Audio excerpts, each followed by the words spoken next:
Hello pupils and parents.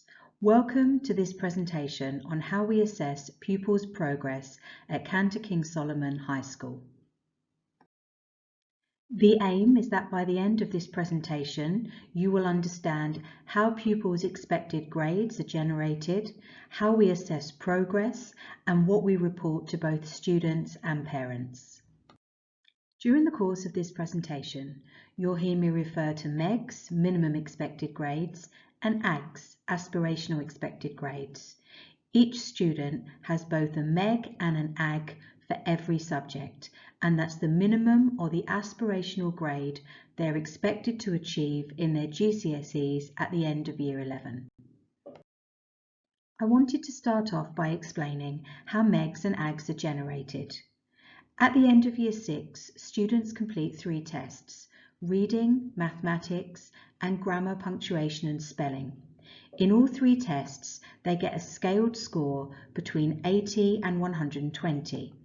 If a student achieves between 80 and 99, then they have not met the expected standard of a student in Year 6. If they score between 100 and 120, then they have met the expected standard.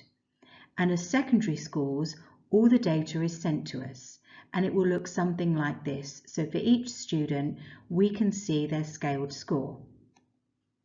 The scaled scores are used to generate MEGs and AGs in each subject.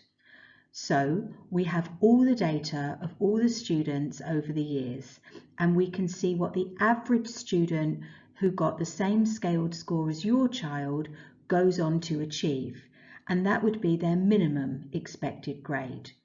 We also look at slightly above average. What would the students who came in on exactly the same scaled scores most likely achieve if they achieved slightly above average? And that is their aspirational expected grade.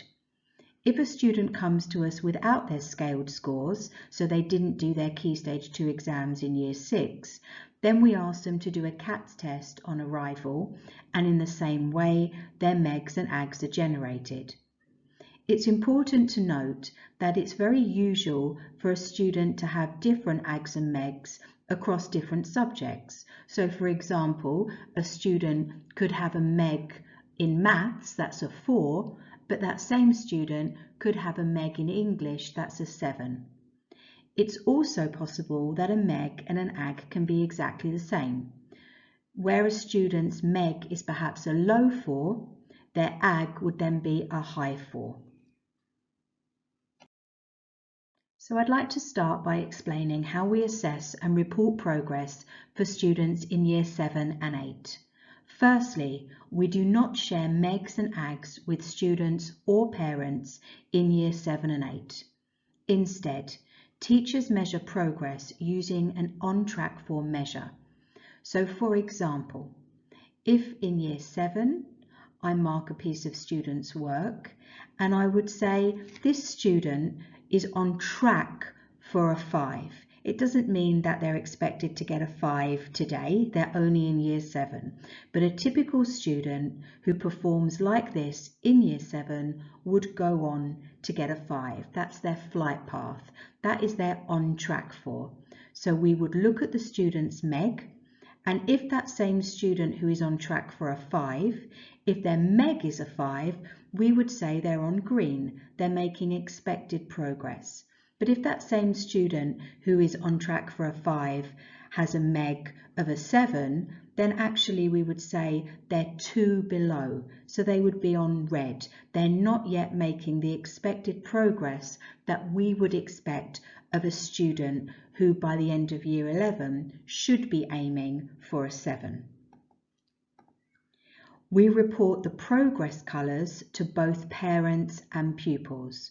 So if you are a parent in Year 7 and 8, when you get a school report, it will explain to you all the behaviour that your student is behaving, their effort levels, their homework contributions, and then in terms of progress, you will get a colour, and you will know that that colour is measured against their MEG.